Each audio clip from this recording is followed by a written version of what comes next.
Do not start your 2025 without doing this very simple and effective tips with your low carb and fitness journey. Coach Osella is with us, our very special guest. And also she will share yung experience niya. Kasi ngayon nandito kami sa province. Yeah, we're here in Bacolod, our hometown. Born and raised. And na-in-love po kami dito sa Bacolod. Dito po kami nagsimula. And we decided to spend our holiday season with our family and Yeah. friends this time. So marami nangyari lately, Specifically, mga kainan. mga kainan, in which hindi yan mawawala. Of course. No? It's part of not just our culture, but also it's a form of celebration. So far, marami tayong nakain na hindi pasok sa low carb.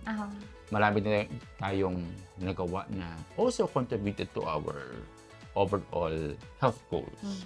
But Coach Osella, let's talk yung mga common myths at saka misconception people believe when it comes to this approach to low carb fitness. Okay. First, I think on top of my mind is yung idea na yung food is a form of parang punishment for others. Alam mo yung feeling What do you na ganun? mean?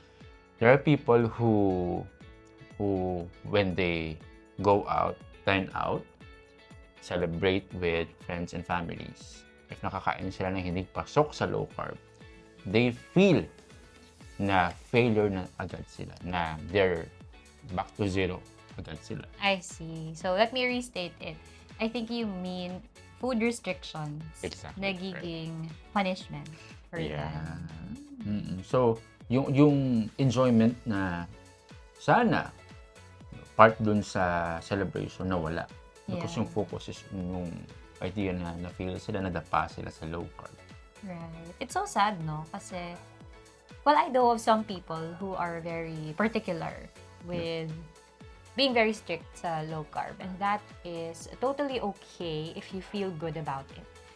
Yung context dito sa pinag-uusapan natin is those who want to do strict low carb, but they feel like they are punishing themselves because of that. Yeah. So, yun, there are two kinds of people. Yung mga, they're totally happy and okay with strict low carb despite the food, the high carb food na nasa buffet table. There are those who, grabe yung struggle nila pag nakikita nila yung mga high carb food and then they feel bad about themselves kasi they want to do strict low carb. Yeah. Right? Yun yung parang naawa tayo. Tama yan, kasi there are different approaches at saka goals din when it comes to why do you go for low carb. Kasi there are existing diseases, especially those who have concerns with their hypertension or maybe your medical conditions. blood sugar level. So we usually recommend that they go low carb because it can help them when it comes to lowering down their blood sugar levels like that. Yeah. And I know some people na na-enjoy na talaga nila yung strict low carb. And they don't feel anything kapag may high carb food sa harap nila. Right. Parang normal na. Correct. Pero meron din pinag-uusapan natin ngayon, yung mga taong, oh no, bawal ako niyan. Oh no, nakakain ako ng ganito. Nakakain ako ng cake today. And you feel really bad about it. Yeah. So, we don't recommend na yun yung mindset mo when it comes to food.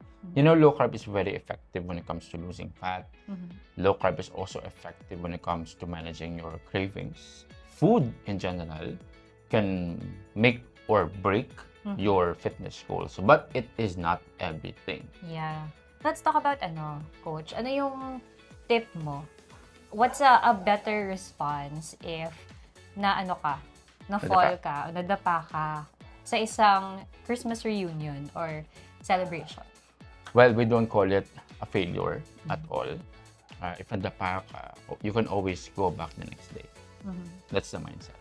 Of course, we don't see and label it as cheat meal. We refuse to call it cheat meal because it gives you a picture that you are a cheater. It's a negative feeling. Connotation. And every time we are triggered by a negative feeling, it is bound to fail. So it's a recipe for failure if you call it cheat meal or nadapa ka, right? So we call it indulgence or we call it happy meals. So it gives you a positive feeling na you're not a cheater, you're not failing. It's just that you're mindful when it comes to your choices. So meaning to say, Coach, when you look at food and then when you finish the food, it's your proactive choice. Yeah.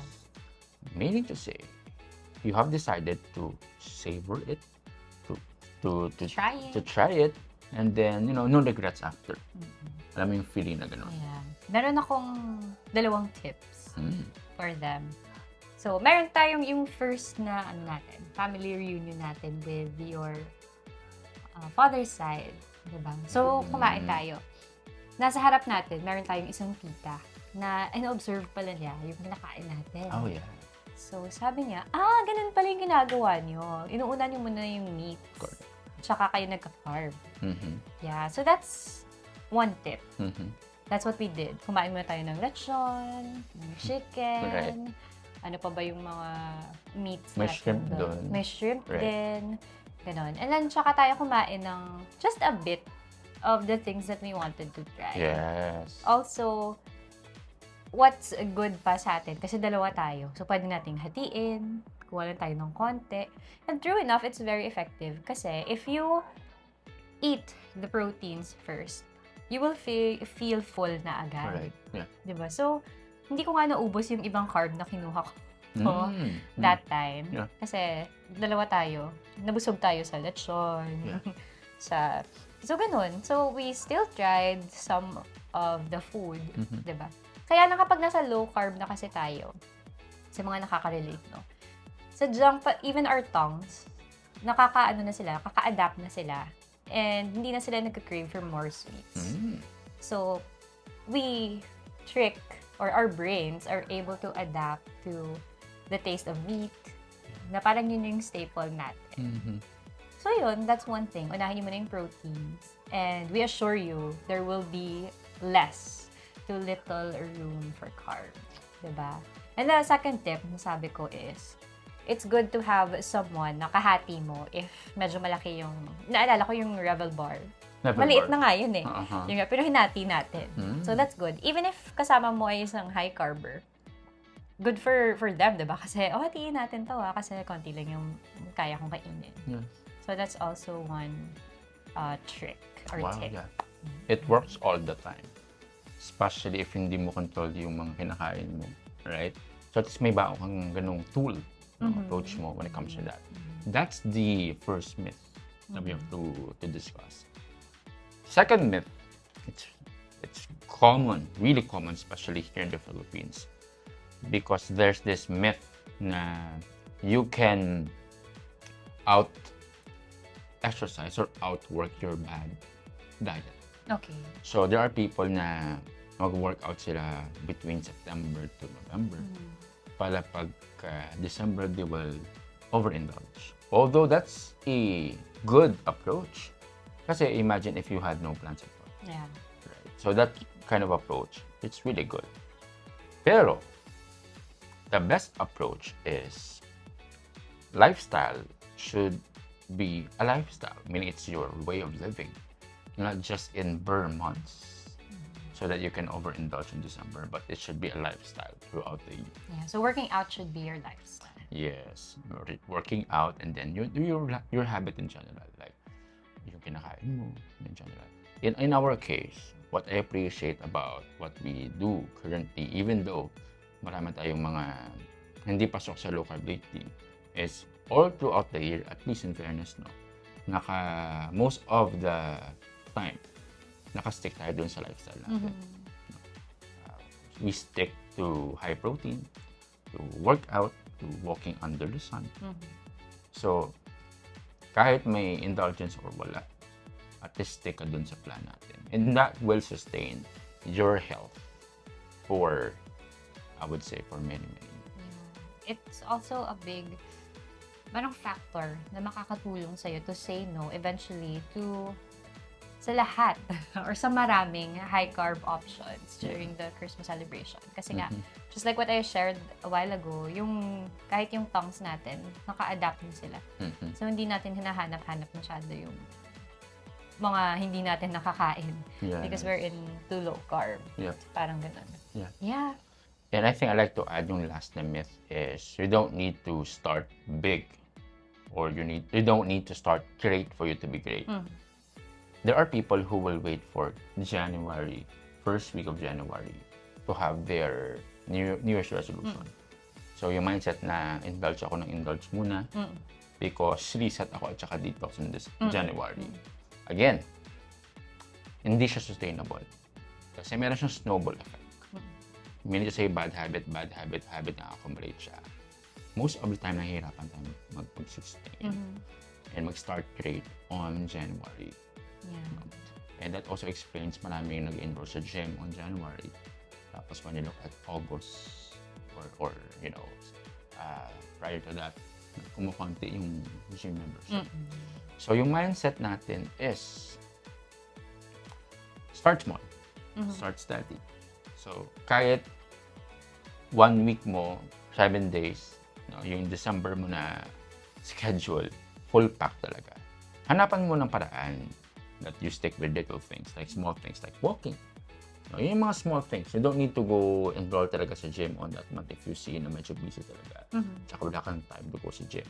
Kahit walking lang, naalala ko yung hobby ko the past days. Yung dito kasi sa tinitirhan natin yung merong pilit, alam mo yung sticky rice. Ilang kilo meron dito.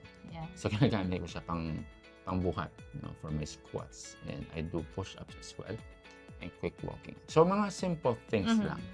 And again, you can do it anytime and anywhere. Yeah, but we also do not discredit those who set a goal na magsa-start na sila sa January. Yeah, go ahead and start. But be gentle with yourself. Oh, yeah. Start small. Again, hindi kailangan na first week of January, perfect. Agad yung execution mo ng whatever your plans are or your goals are, di ba? Yeah. Tama yan. You don't need to be harsh to yourself. Yeah. Start small, start steady. Now, there are very practical tips that you can do. And these tips, you can do this regardless if you're into low carb, moderate carb, or liberal carb, or carnivore. Depende. Pero these are non-negotiable when it comes to pursuing health and fitness. Number one is yung approach natin sa food. Ano yung approach natin sa food? So, protein, very important. So, of course, we do fasting. Very important yung when to eat. But we believe, what's even more important is what you eat to break your fasting. Yeah. So, protein first Very talaga yun. crucial. Right. In your case, anong kinakain mo usually? Yun yung challenge natin dito pagdating natin because sa unang morning natin, after a very tiring day, binuksan natin yung ref and we forgot, wala tayo sa bahay. Oh, yeah. And yung notice namin is that wala silang masyadong protein. So parang, oh no, good thing meron tayong protein powder. Yeah. Right? So that was like our last resort. And then, yung ginawa natin on that day mismo, because we learned na wala palang enough protein doon, especially na dalawa tayo, we bought the simple, the basic, but magic na eggs. Correct. Lifesaver talaga yung eggs. Yes. Aside from it's affordable. It's easy to find. Right. Very available everywhere. Yes. And nakakabusog talaga siya. And yeah, that has been my personally. Kasi nauna ako mag-breakfast sa'yo, diba? Hindi dapat mawala ng eggs. Boiled, if you're traveling. Yeah. I prefer sunny side up. Yeah. Pwede din scrambled. So you can never go wrong with You can eggs. never go wrong with Basic eggs. is magic. Well, today is, December something. Pero you have days pa till January 1. And marami pang handaan. May mga hahabol pa sa last step sa Kasus Party nila. Yeah. And usually kasi yung mga, di ba, nagte-take home tayo na hindi natin nauubos. Usually carbs yun. Yes. Yeah. So, malamang, yun yung magiging breakfast mo. Yep. So, to combat that, you have to store proteins like eggs. Right, yeah. So, kapag nasa buffet ka, mayroong mga parties, skip mo yung rice, prioritize protein. That's it. And then, after which, if, you find comfort in eating what you want, and if there's a space, uh, go for it, but you have to fill in the most important macronutrient, which is protein. Protein, non-negotiable. Pangalawa, hindi mawawala yung movement. Again, we also realize the reality na kapag December, maraming handaan, maraming gala, maraming parties, gathering, reunions. That's okay. I believe that one of the most important things that we have to prioritize this holiday season is family. Right? So, yung workout, sometimes, parang siniset aside siya. Kasi busy. I have a friend na we had this discussion yesterday na nag-stop muna siya sa workout this December. Kasi maraming days na close yung gym. And maraming days na marami siyang parties. Okay. So, he decided to stop muna yung gym niya, tapos he will go back lang daw din sa gym January. Okay. And that's okay. Yung i-prioritize mo lang kahit walking under the sun. Non-negotiable talaga yan. I mean, I would say na one of the most important workouts that you can do to your body at saka mental, emotional health is walking under the sun. Yeah. Notice this to yourself. If you work in front of your computer or laptop for how many hours without sunlight, you will feel that your emotions are low, your mental clarity is low. Movement, it always works. Yeah. Right? So, of course, if meron kang gym, go. Maximize it. But of course, there are practical ways to do it kasi not all people have access to gym. Right? So, movement, go for workout. If wala, go for walking. Yeah. Yung kagandahan din sa community natin, if you guys are not yet in our community, we strongly encourage you to join para magka-idea kayo kung ano yung mga hacks ng mga tao, especially if gyms are closed. So, most of our modern adults, meron kasi silang home gym or mga equipment sa bahay. So, doon talaga, you can lessen your excuses, di ba? Sa hindi pag-workout. Because you have dumbbells. Yeah. So, ganun. Kahit nasa bahay ka, kahit 20 minutes, if wala na talagang oras, di ba? We teach you supersets, you know, how to make your workouts faster if you have a busy schedule. Yeah, that's always a good hack. Yep. Have some weights sa bahay. Yeah. And then, last but not the least, is yung, I would say, I like to add yung rhythm when it comes to waking up, sleeping, eating, not eating.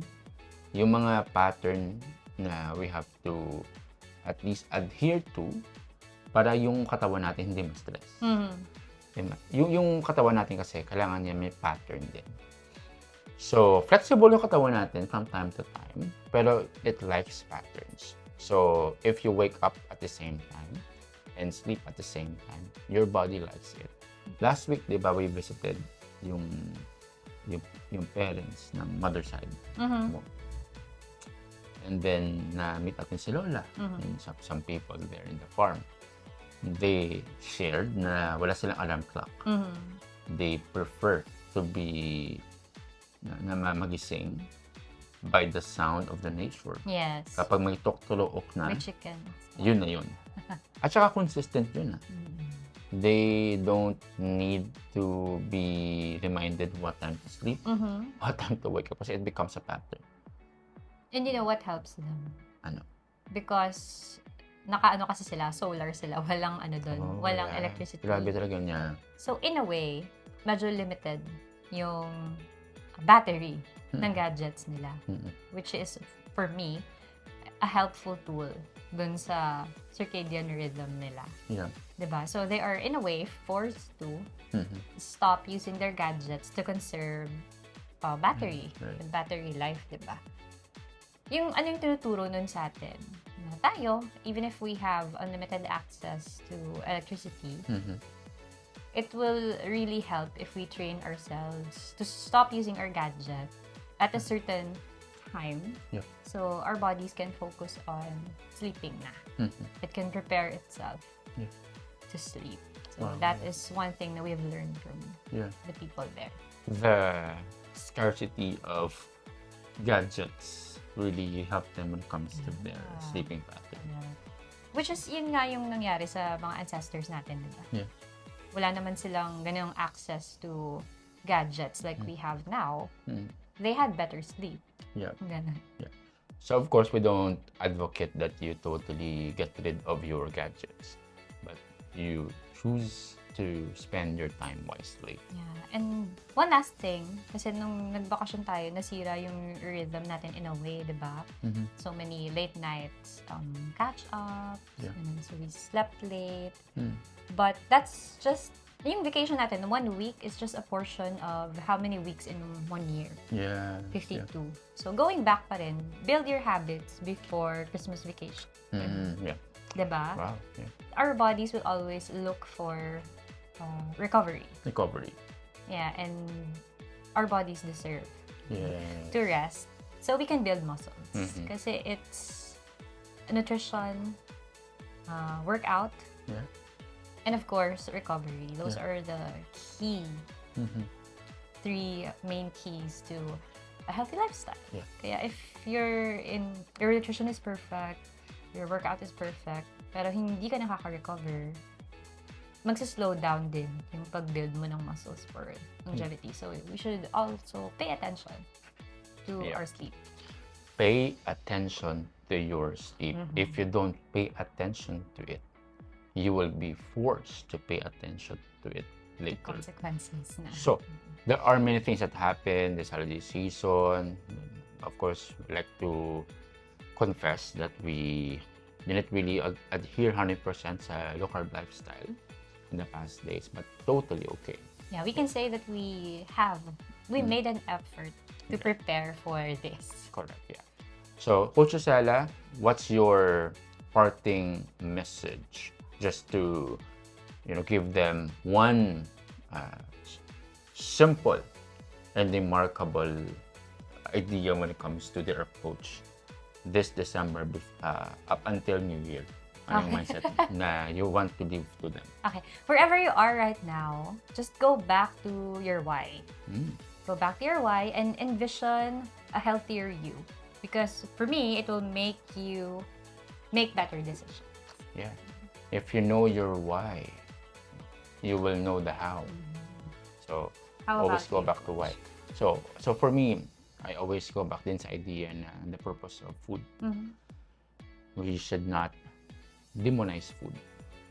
It's God-given resources so that we can enjoy our life. That's why we have taste buds. And our taste buds have 5. I think more, but 5 or more, right? those are the most familiar ones. God could have given a bitter lang na taste and we wouldn't know. But because God loves us and He wants us to enjoy all these things, it deserves our attention to appreciate it really And not abuse. and not use. So that's the mindset that we have. So we're always present in our Facebook pages, Coach Rosella, Coach Nino. Feel free to connect with us this holiday season if you have questions, and feel free to reserve your slot because starting this week, we are accepting reservations for personalized coaching. We have limited slots because there are many people who want to enroll. January, yun yung marami talaga. And that's normal. So if you want to reserve your slot for personalized coaching, whether that be group coaching or one-on-one coaching, feel free to reserve your slot. We will assess your needs muna. So we can give you a program that best fits your goal at saka your budget. Yeah, we're very much willing to walk, run, and lift with you this 2025. Yeah. So all the best, and the Lord prospers and protects you. And let's claim a very meaningful 2025. Happy New Year, Happy New everyone. Year.